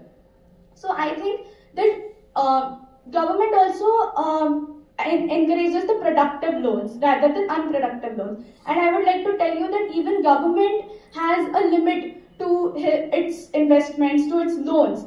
There is an act that is Fiscal Responsibility and Budget Management Act that was implemented in 2003, which controls India from it literally controls India from taking loans up to a limit, up to a certain limit. It cannot exceed the limit. So I think even us individuals should act on it. We should also think before we take any loans so that we do not exceed any limit above our capacity. And we should also think that if we are taking this loan for a false standard of living or for a sustainable standard of living.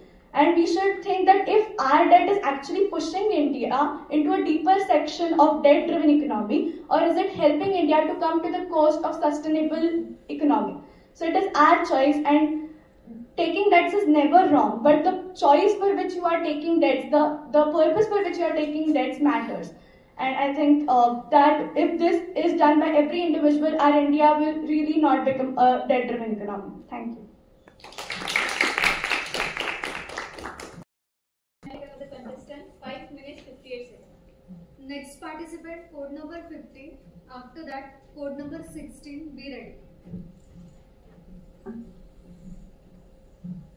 My code number is 15, and today I'll be speaking on the topic, the dynamic nature of Indian federalism. Starting off with a speech, a very good morning to the members of the jury, teachers and my fellow mates. Today, I stand before you in order to discuss a very crucial and fascinating aspect of our Indian system. Yes, you guessed it right. The Indian federalism, its dynamic nature, challenges and the conflict it often breeds. Federalism, in a sense, is a system of governance which divides the power between the centre and its constitutional units. In India, this system is quite unique and is termed as the quasi-federal system, which unites both federalism and unitarianism together. In addition to that, let us now see the features of this system. It is marked upon by the division of power, constitutional supremacy, independent judiciary, and by a certain limit of rigidity. All these factors aim to create a balance between the centre and the federals. It is extremely essential for us to keep in mind that our federal system is not static. It is dynamic in nature, evolving with the ever-changing socio-political matters as well as the regional aspirations which take place. However, no matter how dynamic or diverse a system can be, it too faces certain amount of backlashes and drawbacks. Now, before we move towards the elephant in the room, first let us address the advantages of this system. Starting off with number 1, decentralization of power. The Indian federal system supports decentralization of power by empowering the local government bodies such as the Panchayati Raj Samitis present in the villages, the municipal council, municipal corporation and the Mahanagarpalikas which are present in the cities in order to cater their region-specific needs. Number 2, unity in diversity. India is well known all over the world for its rich cultural heritage. It is the responsibility of the federal system itself to protect this integrity of the nation. Point number 1, efficient government. It is the responsibility of the states to lay down the local concerning matters in front of the federalism. The federalism looks into it and then customizes law as per need. But we all know that every coin has its two sides. In the same way, the Indian federal system faces significant amount of challenges giving rise to multiple conflicts. Some of these are mentioned below, starting off with the quasi-federal nature. Yes, my dear audience, you heard me right. The quasi-federal nature, which is a fundamental quality of the federal system, too sometimes acts as a thorn by our side. This can be well cited by the frequent use of Article 356 imposing precedence law underscores the central rule. which gives state more powers. Unfortunately, this has led to multiple crises. An exceptional case of this is the Punjab crisis, which took place in the 1980s, as well as the recent one in Uttarakhand, which took place in the 2016. Moving on to number 2, economic disparity. We all know that certain states like Maharashtra, Tamil Nadu, Kerala, especially the ones present in the south, develop a lot more and economically forward. Unfortunately, the states like the northeastern part of India still lag behind, creating imbalance in the economic system as well as the distribution of wealth and dignity throughout the nation. Moving on to number 3 and the most common one, interstate conflicts. Interstate conflicts are especially seen in the northeastern parts of India. These conflicts strain the relations with not only the state but also the nation. In addition to that, the water disputes which is present between the states of Karnataka and Tamil Nadu over the river Kaveri and its fundamental problems such as the level of pollutants, contamination and the level of hygiene still is a huge problem which we all face. In addition to that, my dear audience, I would like to tell you that all these problems stem from regionalism, which in differences and affinities to one state take precedence over the national unity. This is a smoldering chapter of state conflict in our journey to federalism. Now, the main question which arises is, how do we overcome these problems, address these conflicts and thereby strengthen our federalism? The main answer lies here in strengthening the interstate councils, which can thereby mediate and effectively solve these problems. Number 2 is the grassroots problem solving. It is extremely essential for us to keep in mind that once these small problems are solved, they would not escalate into much bigger conflicts which the nation has to face. Number 3, judicial oversight. Judicial oversight is extremely important in order to sustain a better standard of living and to make sure that all the judgments taken by the judiciary are in a fair and productive manner towards the states and its systems. In addition to that, I would like to conclude by saying that the Indian federal system is not only a system of governance, it is our unity in diversity. In addition to that, we must embrace the diversity present in our country, empower the states, and together form a nation which works on all the rights of constitution, judiciary, and the federalism of the nation. It is completely essential for us to follow all these rules and abide by them. Thank you. Time taken by the contestant 5 minutes 30 seconds. Next participant, code number 16. After that, code number 17. Be ready. 5 minutes 30 seconds. 5:30.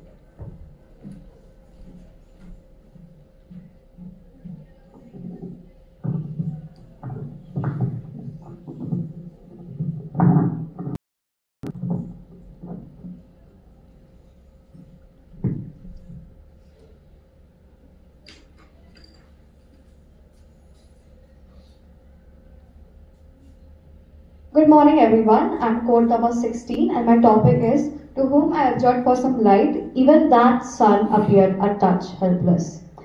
There's a bright sky outside, and then there's us beneath it. Yet so often, there are times when we find ourselves cold, diminished, depressed, isolated. So, to try to help ourselves out of this, we instinctively, almost naturally, try to seek warmth from others. It can be institutions, people, families, or even religion in some cases. But what happens when the source of light we were seeking turns out to be helpless?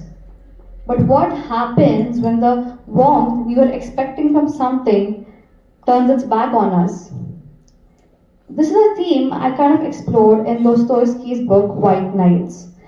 Well, there's a narrator, let's just call him Ivan. He is depressed. He is caught up in his own misery, waiting for something to come and help him. And well, there is hope for him. And that hope was a girl called Nastenka. Well, what happened is Nastenka made him believe that she could fix him, that she could help him be a better person. It increased his hopes in a better himself. But well, as life happened, she chose somebody else, and the guidance he was seeking from Nastenka completely shattered. This notion of getting disappointed by something is something we see in our day-to-day basis too. A student who fails his exam tries to seek help from his professor only to realize that the professor doesn't even like him. A patient who's not doing well just wants to trust his doctor, even though he doesn't know whether that doctor is genuine or not. Well, us as citizens, we rely on a government to give us justice, but then we are faced with apathy. Or even in some cases, there are girls who don't even feel safe in their own houses. In November, there was a case in Uttar Pradesh where a very young girl was sexually exploited by her own uncle. So, well, in these painful instances, we are made to question, what now? What do we do now? In the earlier book that I mentioned, Ivan realizes in his quiet days of solitude, dealing with the heartbreak, that perhaps the light he was searching for was not in Nastenka. It was somewhere quite deep within him too. And well, that's when the book ends happily. It ends on a happy note, and that doesn't apply to real life, which is to say that we can't dismiss the failure of these systems. We cannot dismiss the failures of systems or people who are meant to help us. This is actually a call to realize that there's resilience beneath us too. There's resilience inside of us. It's a quiet invitation to look inward and realize that even though systems failed us, there's some hope out there for us too.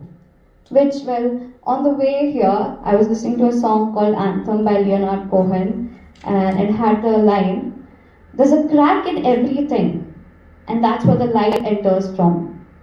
That made me realize that, well, maybe I just need to have the accountability and responsibility. Maybe we need to have that sort of sensitivity to help ourselves out. Because, well, if we look deep enough, if we search for it, even on those days where the sun doesn't shine the brightest, there's this gold, this dust of glimmer and glitter out there that's just waiting to help us out, even when we give up on ourselves. Which is to say, if you look deep enough, if you search deep enough, you will find a ray of hope. Thank you.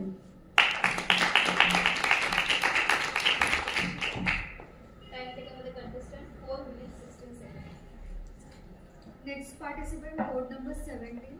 After that, code number 18, be ready.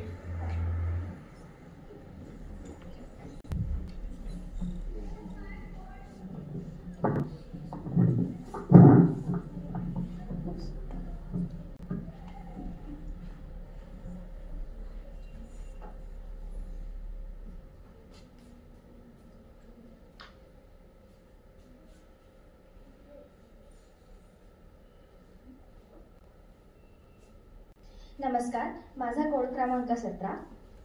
आज मी आपल्यासमोर विषय मांडणार आहे भारतीय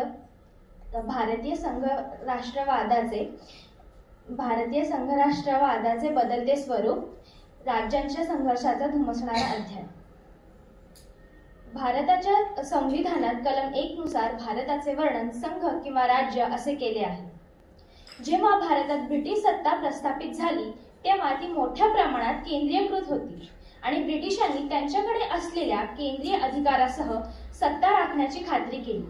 नंतर 1947 मध्ये जेव्हा केंद्रीय समितीला सूचित केले गेले तेव्हा ते पूर्णपणे एकमत होते की केंद्र हे देशाच्या हितासाठी एक सशक्त शक्ती असावी.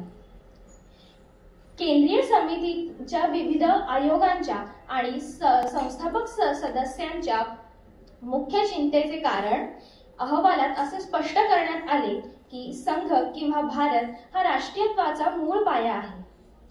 राज्ये ही अंगे आहेत आणि ती निरोगी आणि मजबूत अंगे जरी असली तरी देखील विविध बदलांच्या कारणासाठी संघाचे स्थिरत्व हे अत्यंत आवश्यक आहे. फेडरलिझम ही एक अशी भूमिका आहे की ज्याच्यामध्ये सत्तेची विभागणी ही केंद्र आणि देशाच्या विविध घटकांमध्ये उदाहरणार्थ राज्य, केंद्रशासित प्रदेश यांच्यामध्ये केलेली दिसते. कलम 245 ते 255 यामध्ये विधिमंडळाची विभागणी ही केंद्र आणि राज्य यांच्यामध्ये केलेली आहे. तसेच घटनेच्या 7व्या अनुसूचीमध्ये अनुक्रमे 97 बाबी असलेली संघ सूची, 66 बाबी असलेली राज्य सूची आणि 47 बाबी असलेली समवर्ती यादी यांचा समावेश होतो. संसदेने संघाच्या यादीवर कायदे करायचे असल्यास ते संघाच्या यादीवरूनच करावेत. राज्यांचे कायदे करायचे असल्यास ते राज्य बाबींवरून करावेत आणि कोणत्याही समवर्ती सूचींबाबत संसदेकडे अधिकार असतील जर तो कायदा राष्ट्रपतींच्या विचारांसाठी राखीव असेल आणि त्याला संमती आवश्यक असेल तर. राज्यांच्या यादीत राज्यांना विशेष अधिकार जरी असले तरी देखील त्याला 2 अपवाद आहेत. पहिला म्हणजे कलम 249 अंतर्गत जर राज्यसभेने 2/3 सदस्य उपस्थित असलेल्या ठरावाद्वारे घोषित केले देशहितासाठी मतदान केले की संसदेने राष्ट्रीय बाबींद्वारे कायदे करावेत. दुसरे म्हणजे कलम 250 अंतर्गत संसद आणीबाणीच्या आणि अनुग्राह्यतेच्या नियमात जर का ते कलम लावले तर ते त्या राज्यांच्या सूचीमध्ये पुन्हा समाविष्ट करावे. तसेच कलम 252 मध्ये 2 किंवा अधिक राज्यांच्या विधानसभांनी संसदेला संमती दिली, काही ठराव प्रस्तुत केले आणि सांगितले की राज्यांच्या यादीत कायदे करावेत तर ते त्यांनी करणे अपेक्षित आहे. तसेच आर्थिक संबंधाच्या बाबतीत आपण पाहिले तर केंद्र आणि राज्य ह्यांच्यामध्ये केंद्रीकरणासाठी आपल्याला प्रचंड स्पर्धा दिसून येते. संघराज्ये ही आर्थिकदृष्ट्या राज्यांपेक्षा कितीही शक्तिशाली असली तरी देखील अर्थशास्त्राद्वारे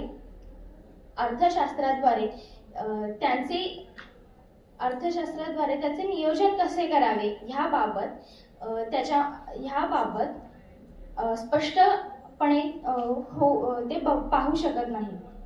जसे की दरवर्षीप्रमाणे प्रस्तुत केलेल्या अर्थसंकल्पात विविध गोष्टी नमूद केलेल्या असतात आणि वेळोवेळी त्या बदलल्या देखील जातात.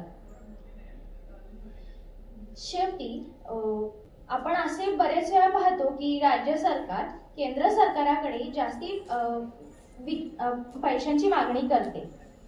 ह्यामागील एक कारण पाहायला गेले तर ते म्हणजे केंद्राच्या गंगाजळीत कर भरण्यात आणि अनुदानाच्या वाट्यामध्ये टक्केवारीत राज्य ही आघाडीवर जातात. ह्या संघर्षामुळे भारताच्या संविधानामध्ये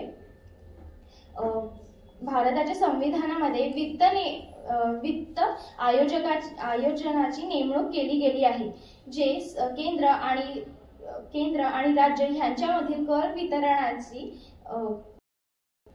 वितरणाचे परीक्षण करते. शेवटी असेही आहे की सर्वोच्च न्यायालयाने केंद्राला सीबीआयच्या कारवाईसाठी परवानगी दिली आहे, मात्र तिथेच राज्य सरकारने कोणतीही कारवाई करण्यापूर्वी सीबीआयला परवानगी घेणे हे बंधनकारक केले आहे. भारतात जी फेडरल सिस्टीम आहे त्याद्वारे त्याचा उपयोग करून आपण ही सगळी संघर्ष नक्कीच थांबवू शकतो. धन्यवाद. Time taken by the contestant 5 minutes 49 seconds. Next participant, code number 18. After that, code number 8, be ready.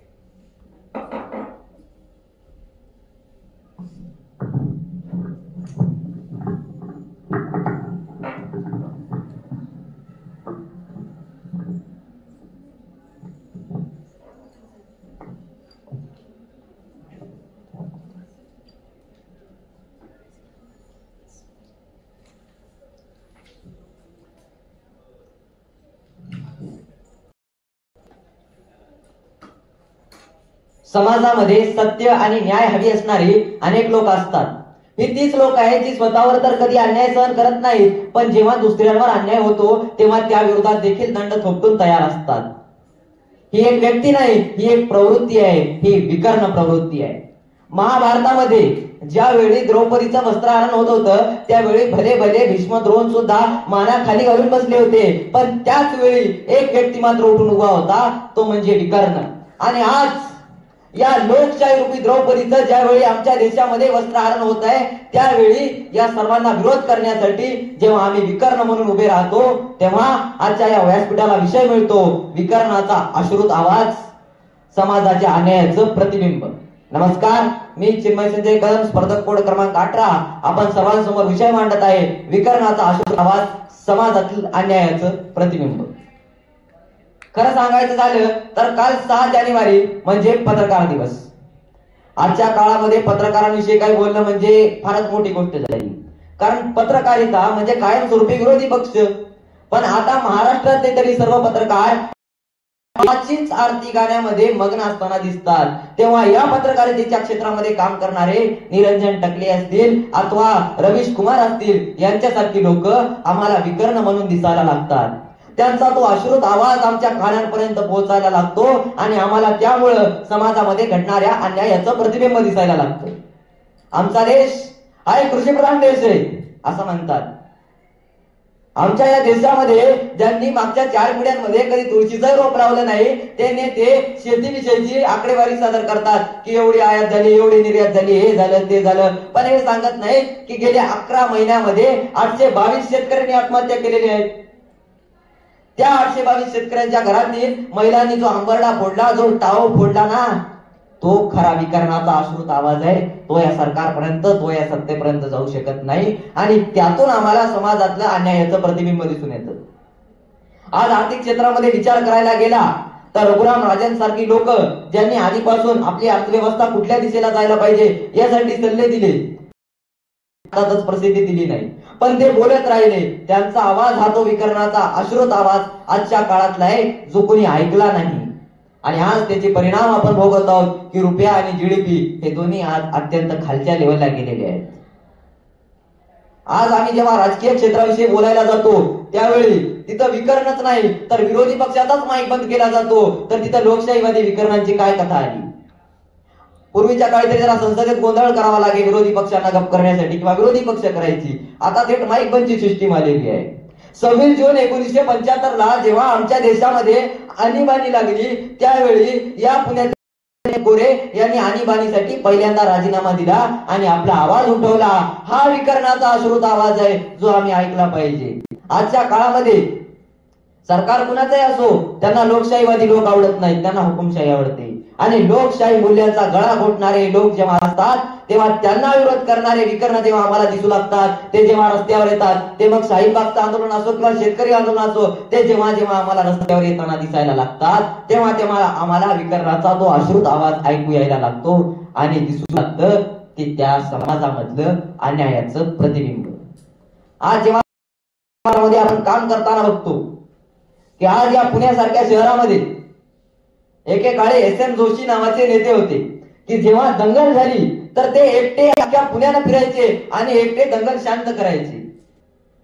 आपल्या महाराष्ट्राचे माजी शिक्षण मंत्री मधुकरराव चौधरी यांचे वडील धनाजी नाना चौधरी यांनी तर अंमळनेरमध्ये जेव्हा दंगल पेटली तेव्हा सगळ्या समूहाच्या पुढे जाऊन साने गुरुजींची शपथ घालून त्यांनी 2 मिनिटाच्या आत दंगल थांबवली. त्यांनी जी जनतेला हाक दिली, त्यांनी जो आवाज उठवला ना, तो खरा विकर्णाचा अश्रुत आवाज आहे. पण या लोकांची नावं आमच्या कानापर्यंत पोहोचत नाहीत. या लोकांचं आम्हाला कर्तृत्व माहित नाही का?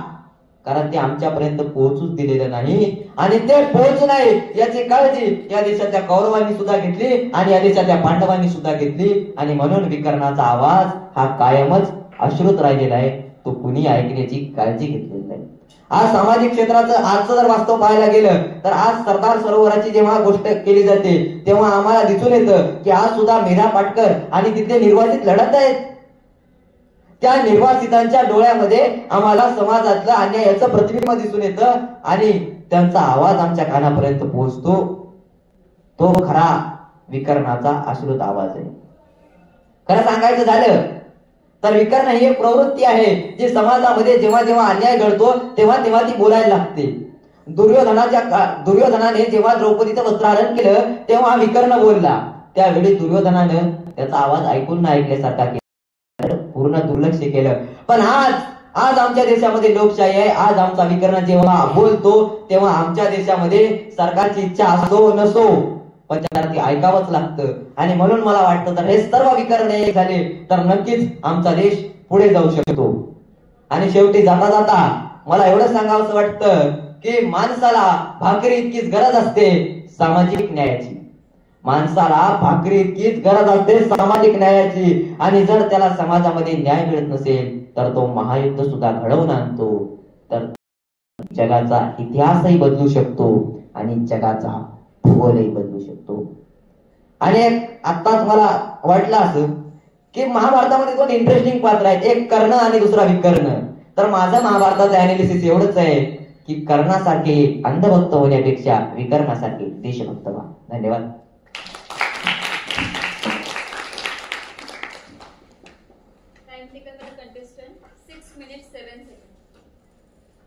Next participant is code number 8, शेवटचा स्पर्धक.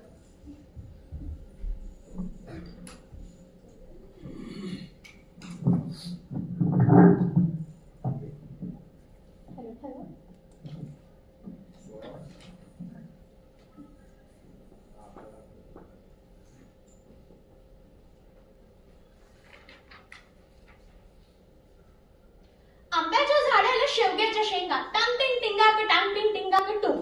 मोरूची मावशी या सुप्रसिद्ध नाटकातील या काही ओळी विरोधाभासांच्या घटकांनी तुडुंब भरलेले हे शब्द. आंब्याच्या झाडाला शेवग्याच्या शेंगा, किती हा विरोधाभास. अगदी असाच विरोधाभास निर्माण होतो जेव्हा सूर्य, ज्याला आपण शक्तीचं, आशेचं, प्रेरणा देणारं प्रतीक मानतो, लाचार होताना आपल्याला दिसतो. नमस्कार, मी कोड क्रमांक 8 आपल्यासमोर विषय मांडते. थोडा उजेड ज्याला मागावयास गेलो, तो सूर्यही जरासा लाचार पाहिला मी.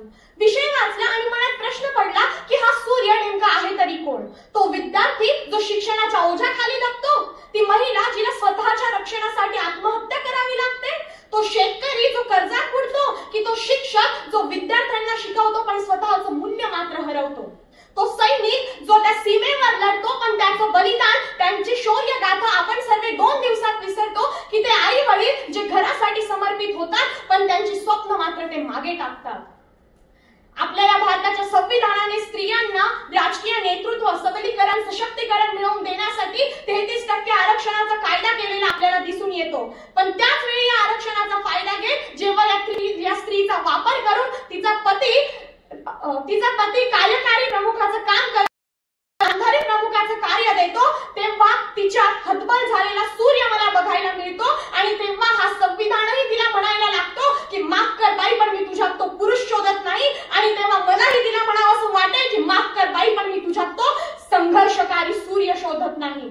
ज्या स्त्रीला स्वतःची स्वप्न आहे, जिला स्वतःचं अस्तित्व आहे, जिच्यामध्ये ताकद आहे या आकाशात झेप घेण्याची, आपलं स्वप्न पूर्ण करण्याची, तीच स्त्री आज या समाजातील विविध घटकांमुळे, परंपरांमुळे, तिच्यावर वाढणाऱ्या अन्याय अत्याचारांमुळे आणि न मिळणाऱ्या समान संधीमुळे मला लाचार झालेली बघायला मिळते. मित्रांनो, ज्या स्त्रीमध्ये शक्तीचं, देवीचं आपण रूप शोधतो, तीच स्त्री जेव्हा स्वतःला घराआड करून घेते, या 4 भिंतींमध्ये बंदिस्त करून घेते, तेव्हा आपण तिच्यात बघत असलेला तो सूर्य, तो संघर्षकारी सूर्य झालेला, हतबल झालेला, हताश झालेला मला बघायला मिळतोय. महोदय, एका बाजूला आपण भारत माता की जय असं म्हणत नारे देतो आणि त्याच वेळी या भारत माताचं रक्षण करणारे हे सैनिकांना आपण विसरतो. ज्या सैनिकाच्या रक्तांमध्ये कधी न विझणारं प्रखर देशप्रेम असतं, त्याच सैनिकांची आत्मा एका पाठोपाठ एक होणाऱ्या हल्ल्यांनी विचारत असते की माझं देशप्रेम, माझा त्याग माझ्या देशाने ओळखला का? एका विजयाच्या उत्सवात आपण या सैनिकाला सूर्य मानतो, तर दुसऱ्या दिवशी तो अंधारात हरवतो. आणि ह्याच वेळी तो सूर्य जो 24 तास तिथे राबत असतो आणि त्या सूर्याची ही महागाथा आपण त्या 24 तासाच्या स्टेटस मधून जेव्हा व्यक्त करतो, तेव्हा हा सूर्य तिथूनही म्हणत असेल की माफ कर देवा, पण माझं तेज या लोकांसाठी होतं, पण या लोकांनी त्या तेजाची किंमत ओळखली का? आणि हाच माझा सूर्य जो त्या सीमेवरती कधीही शेवटच्या श्वासापर्यंत लढत असतो, तोच मला हतबल झालेला, हताश झालेला इथे बघायला मिळतोय महोदय. स्वामी विवेकानंद म्हणतात, मला काही ऊर्जावान तरुण द्या, मी या संपूर्ण देशाला बदलवण्याची ताकद ठेवतो. पण त्याच वेळी जेव्हा हा सूर्य हताश झालेला, हतबल झालेला मला बघायला मिळतो महोदय, तेव्हा ही भारत भूमीच मला हताश झालेली बघायला मिळते. भारताला आपण विविधतेत एकता म्हणून ओळखतो, तरुणांचा हा देश आपण म्हणतो, पण हेच तरुण जेव्हा मी हिंदू हो म्हणून लागलेच हातात त्रिशूल घेऊन रस्त्यावर फिरू, किंवा मी मुसलमान आहे म्हणून अल्लाहू अकबरचे नारे देत फिरणं, अशा गोष्टी करायला लागतात, तेव्हा ही भारत भूमी या तरुणांकडे मला बदलवण्याची जी अपेक्षा बाळगते, तेच तरुण आज हताश झालेले, हतबल झालेले मला बघायला मिळतात. आणि जेव्हा ही भारत भूमी या तरुणांकडे येते की माझा विकास करा, मला घडवा, मला चांगली दिशा द्या, तेव्हा हेच तरुण जातीमुळे, धर्मामुळे, वंशामुळे, लिंगामुळे हताश झालेले, हतबल झालेले मला बघायला मिळतात. आणि ती भारत भूमी जी यांच्याकडे काहीतरी अपेक्षा घेऊन येते, ती स्वतः तिच्यात स्वतःचं असलेलं तेज हे स्वतः मला हतबल झालेलं, हताश झालेलं बघायला मिळतोय मित्रांनो. या सूर्याची ही लाचारी बघून मला संत तुकारामांचे काही वाक्य आठवतात. देणाऱ्याने देत जावे, घेणाऱ्याने घेत जावे, घेता घेता एक दिवस देणाऱ्याचे हातच घ्यावे. या भारत भूमीकडून, या सूर्याकडून, या मातेकडून आपण इतकं सगळं घेतलंय की आता तिच्याकडे आपल्याला देण्यासाठी काहीही उरलेलं नाही मित्रांनो. आपण भारत भूमीकडून इतकं सगळं घेतलंय की आता तीच हताश झालेली आहे आणि तिचं स्वतःचं असलेलं तिचं तेज आता संपलेलं आहे. या हतबल सूर्याला बघून, माणुसकी विसरलेल्या समाजाला बघून आणि यासोबत वरती दंगली करणाऱ्या समाजाला बघून मला बहिणाबाई चौधरींची एक ओळ मला आठवते. अरे माणसा माणसा कधी होशील माणूस, माणूस लोभासाठी झाला माणसाचा रे तू काणूस. आणि मग ही वास्तविकता लक्षात घेतल्यानंतर आपल्या समोर प्रश्न पडतो की हा सूर्य नेमका हतबल तरी का होतो.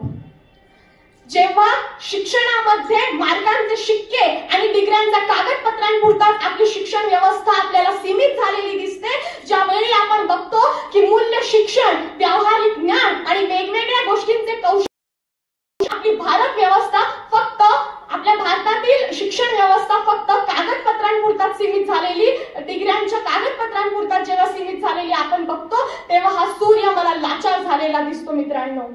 त्याच वेळी आपण आज बघतो की पालकांचे मुलांकडे असलेले लक्ष हे जागतिकीकरणामुळे कुठेतरी वेगळ्याच गोष्टींवर जाताना आपल्याला दिसतंय.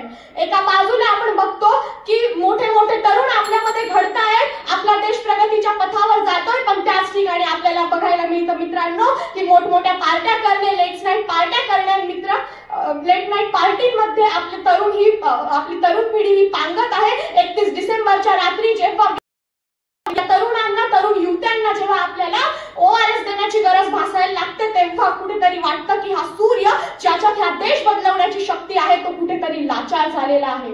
शेवटी APJ अब्दुल कलामांचा विचारातील सूर्य आपल्याला जर निर्माण व्हायचा असेल तर पहिले त्या सूर्याप्रमाणे जळणं आपल्याला शिकवावं लागेल आणि पुन्हा एकदा हातात कॅन्डल धरून मार्च करणाऱ्या समाजाला बंदिस्त करून हातात मशाली घेऊन स्त्रीचं रक्षण करणाऱ्या समाजाला रस्त्यावर उतरावं लागेल. समाजात चालत असलेल्या या पिढी परंपरांना नाकार देऊन योग्य आपलं भविष्य गाठणारा हा समाज इथे निर्माण करावा लागेल, एवढीच आशा बाळगते आणि सुरेश भटांच्या कवितेने माझं भाषण इथेच थांबवते. माणसांच्या अंधारातील हिंडणारा सूर्य मी, माणसांच्या अंधारातील हिंडणारा सूर्य मी, माझी यासाठी न माझा पेटण्याचा सोहळा.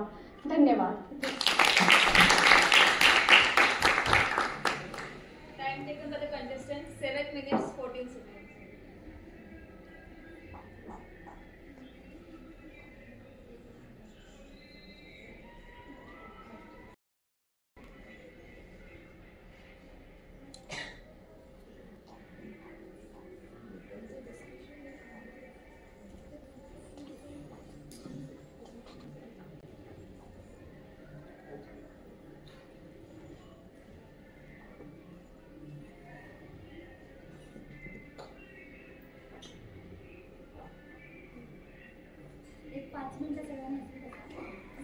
कोडिंग झालं की एकदा इन्फॉर्मल तुम्हाला जर काही जजेसना प्रश्न विचारायचे असतील तर तुम्ही विचारू शकता.